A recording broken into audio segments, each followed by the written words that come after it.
Hey, Matthew Holt, wait a minute. What is that behind you? So Jess, there's a whole new thing. It's called the Healthcare Blog. You may never have heard of it. It's only been around since 2003, so it's like new to the scene. No. Why is there a banner behind you? Because when we went to HIMSS, you bought this banner to put in the booth. Yeah. But you've had it since HIMSS, so why is it there now? I had to show one of my team at Catalyst what a banner looked like, and then I put it up. And then I noticed that it blocked off most of the room, so behind it is all my crap. How much? There's also crap on that side. It makes it look a little bit clearer than it is. From the pigsty, it's Health in 2.00.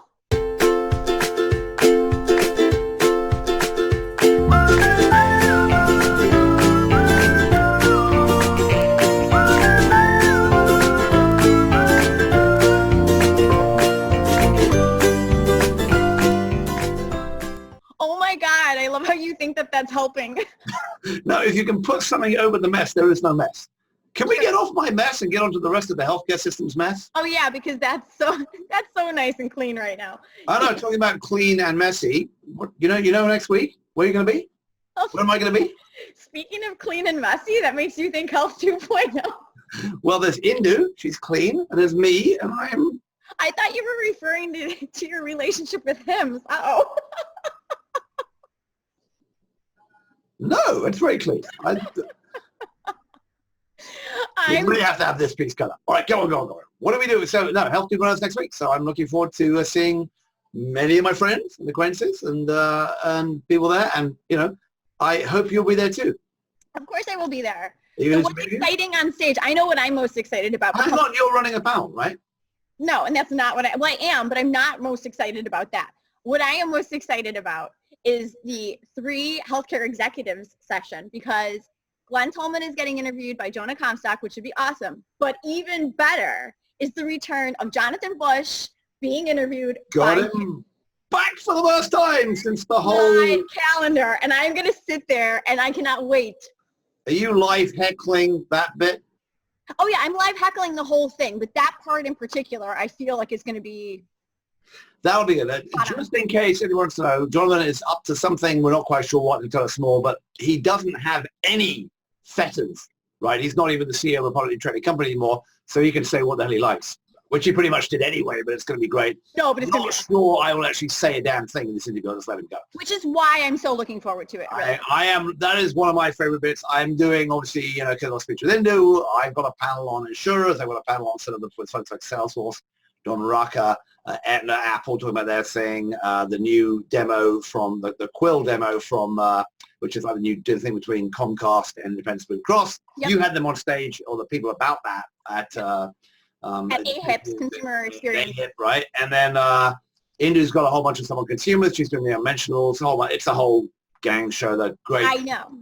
Stuff. And then, of course, then we have launch. We have brand new companies. Anyway, and on Monday, if you're there early, the pre-conference. Am I boring everyone now? Robert Wood Johnson, there's a bunch of stuff going on, including Venture Connect. The Robert Wood Johnson Foundation is having a very cool contest that I'm emceeing. 6 finalists, all competing off for like 50 grand in first prizes. It's real money. It's really going to be fun. One on community and home-based care, and one on social determinants of health. Really cool companies winning that one. And are we supposed to do a show now? Yeah, that'd be nice. And we'll be doing Health in 2.0's from Health 2.0 again this year. So everybody. Are we gonna let Cara Bobinette come on again and say I don't know what to say? I mean, it's gonna be a cycling through of the who's who of healthcare on this show. Can't wait. I think you may. You could probably get Jonathan Bush to do a takeover version. Oh, he can be our weather guy. The weather, because Brad Pitt's unavailable. Right. Yeah, exactly. The next. All right, are we gonna do this show? We're just gonna come on. People are waiting. People are waiting. Okay, so get your timer ready because there's a whole bunch of other stuff we've got to get through. Ready? Go. Is it gone? All right. Hey. Healthy.io raises $6 million. What do they do? This is Daniel Crafts on the advisory board there, or the board, and it's just about pissing your life away, like normal pissing stuff. It's peeing on a stick for kidney disease. They've already got you pee on a stick. It predicts kidney disease. They're going to other classes. Israeli company. They've got the British National Health Service on the hook. They're coming to the US. This is part of the whole big, we're going to turn your bathroom into an information source, what I call the informative bathroom. Yep. They're right in the throne room, fulcrum, I don't know. Oh my God, just stop. Okay, Smile Direct. Speaking of crashing and burning, how about Smile Direct? They go public, this IPO, it's like a $9 billion valuation, and it tanks. Okay, it tanks 25%. It's still $7 billion. And by the way, it's like a dad and his son and their friend running this thing, and they're still worth $7 billion. They still control like 60% of the company. So, you know, they've crashed and burned to only be worth $5 billion between them. So my heart is breaking. What this is, and my daughter had braces put in this week. It was like $3,000 to put in, and then when you're a teenager, you get the ones that adjust them, and that costs like $6,000.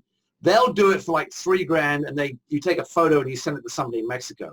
The question is, does it screw up your teeth or not?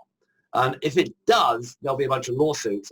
That's what the orthodontist who was selling me that. No, but I think this is a really interesting example of consumer health, right? Okay, Remedy gets bought by Optimize RX.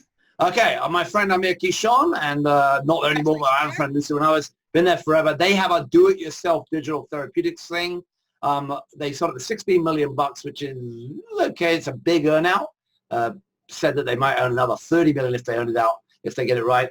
Interesting because that's got their Optimized RX is kind of like a sell to pharma companies, you know, things like coupons and whatever other point of care, and they may fit in. All right, period tracker scandal with Facebook. What else is new? All right, this one is really interesting to me. So there's two different period tracker apps. There's Mia Femme and Maya, and both of them got busted this week sending data, very sensitive data about women and their cycles, and not even just that, but when they're having sex, how frequently they're having sex, and sending that data to Facebook. Well, why is it sensitive? Can you win an election with that stuff? I mean, compared to what Facebook usually does, it's nothing. All right. Okay. So look, there's a bunch of these period tracking apps, and there's so much stuff going on in this one question, right? One is period tracking apps like these guys and Clue, which is well funded, are all kind of finding that the Apple Watch now is going to have period tracking in it. So they're kind of scared that Apple's there was a big article about this, that they're kind of scared that Apple is going to take over their market, right? Because it's just going to get absorbed into the Apple Health thing. So that's one thing. Second thing is there's a whole bunch of scams around period tracking apps which are for fertility.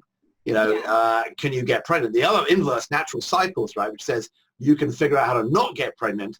And they found it was about as effective as the pill. But then, of course, if somebody breaks the rules and has a bit of action while they're not supposed to, there's no help, right? If you're on the pill, it may not work.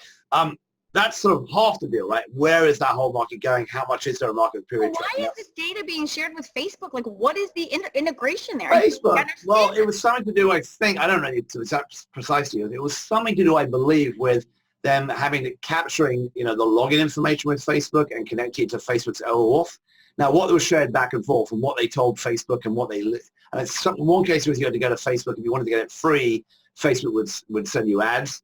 So it's some connected to that. I don't think they were intending to directly sell the data to Facebook and Facebook's third parties. However, also yesterday, Fred Trotter, this is the longest answer one.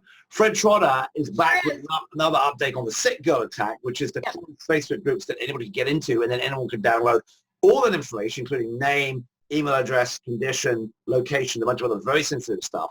And not just on health, also things like spies and gay men in Egypt and, you know, people from the Rohingya community in Myanmar. So a lot of fuss about that. And Fred has basically said that Facebook has made very little progress on tightening up those controls.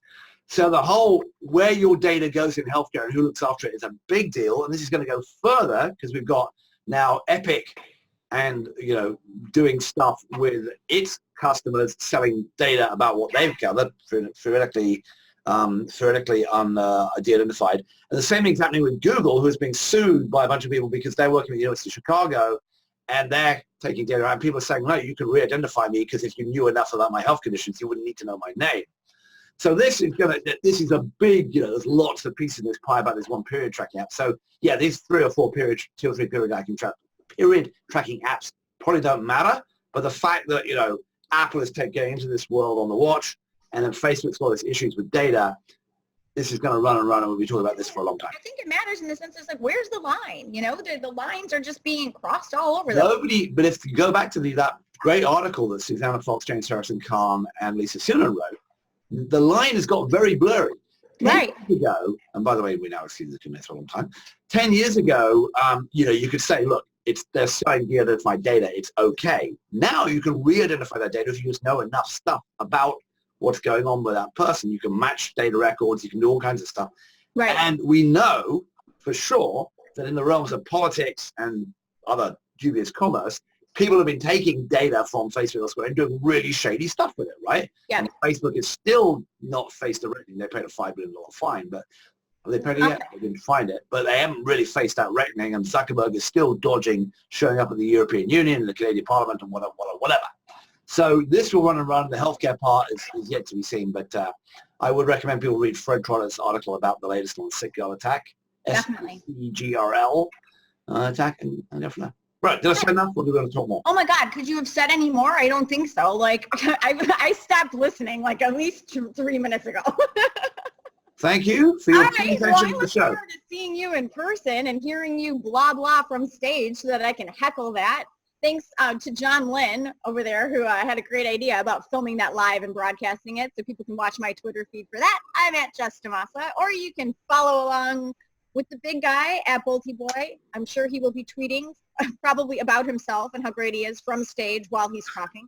Fantastic. I was going to tweet about how great you were, but I'm not going to do that now. Surprise. All right, we'll see you guys soon. Thanks so much for watching. Watch our episodes from Health 2.0. We'll see you next week. Bye.